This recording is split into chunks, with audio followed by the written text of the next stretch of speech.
সামাজিক যোগাযোগ মাধ্যমে এখন আলোচনার কেন্দ্রবিন্দুতে জুয়েকিন জিয়াং। ২০২৪ সালের একটি অনলাইন লেকচারে তিনি এমন কিছু বিষয় নিয়ে পূর্বাভাস দেন যা এখন বাস্তব অনেক ঘটনার সঙ্গেই মিলে যাচ্ছে। আর সে কারণেই তাকে অনলাইন দুনিয়ায় বলা হচ্ছে চায়নাস নস্ট্রাডামাস, অর্থাৎ চীনের ভবিষ্যদ্দ্রষ্টা। ২০২৪ সালে দেওয়া একটি লেকচারে জুয়েকিন জিয়াং বৈশ্বিক শক্তির ভবিষ্যৎ নিয়ে কয়েকটি বড় দাবি করেন।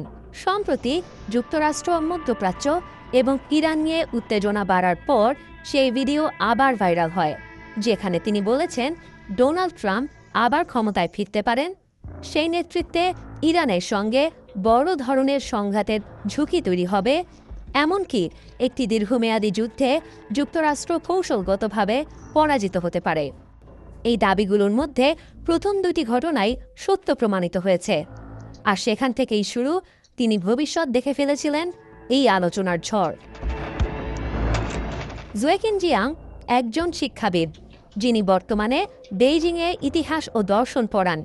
তিনি ইয়েল বিশ্ববিদ্যালয়ের স্নাতক এবং দীর্ঘদিন ধরে শিক্ষা সংস্কার ও পাঠ্যক্রম ডিজাইনের কাজে যুক্ত ছিলেন।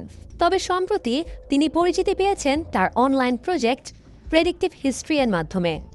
এই চ্যানেলে তিনি ইতিহাসের পুনরাবৃত্ত প্যাটার্ন, রাষ্ট্রের স্বার্থ এবং গেম থিওরির ভিত্তিতে ভবিষ্যৎ অনুমান করার চেষ্টা করেন। তার বিশ্লেষণ পদ্ধতি মূলত ঐতিহাসিক ঘটনার তুলনা, রাজনৈতিক শক্তির প্রণোদনা বিশ্লেষণ, যুদ্ধ ও সংঘাতের প্যাটার্ন ভিত্তিক ব্যাখ্যা।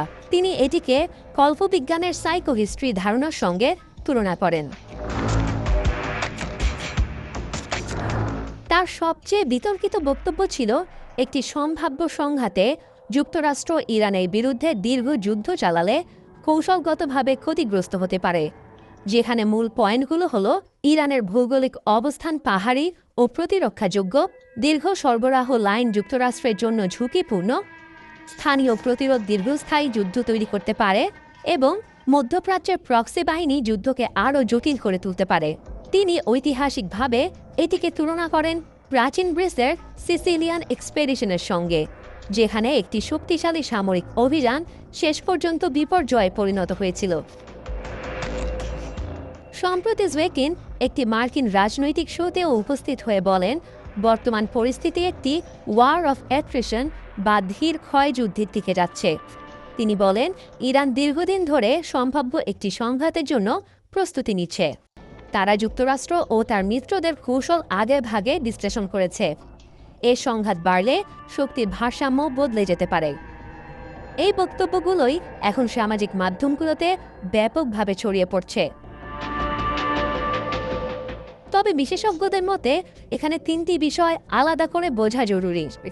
প্রথমত, তিনি সম্ভাব্য ভবিষ্যৎ বলেছেন এমন না, বরং শর্তভিত্তিক বিশ্লেষণ দিয়েছেন। দ্বিতীয়ত, অনেক ক্লিপ কেটে এমনভাবে ছড়ানো হয়েছে যাতে মনে হয় সবই নিশ্চিত ভবিষ্যৎবাণী।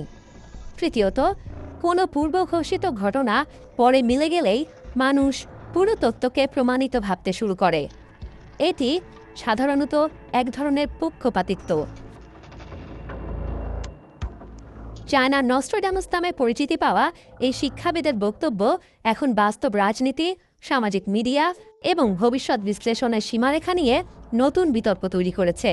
তবে এখন পর্যন্ত সবচেয়ে গুরুত্বপূর্ণ সত্যটি হল, তার কোনো ভবিষ্যৎবাণী বৈজ্ঞানিকভাবে নিশ্চিত ভবিষ্যৎ জ্ঞান নয়, বরং রাজনৈতিক বিশ্লেষণ ভিত্তিক সম্ভাবনা মাত্র।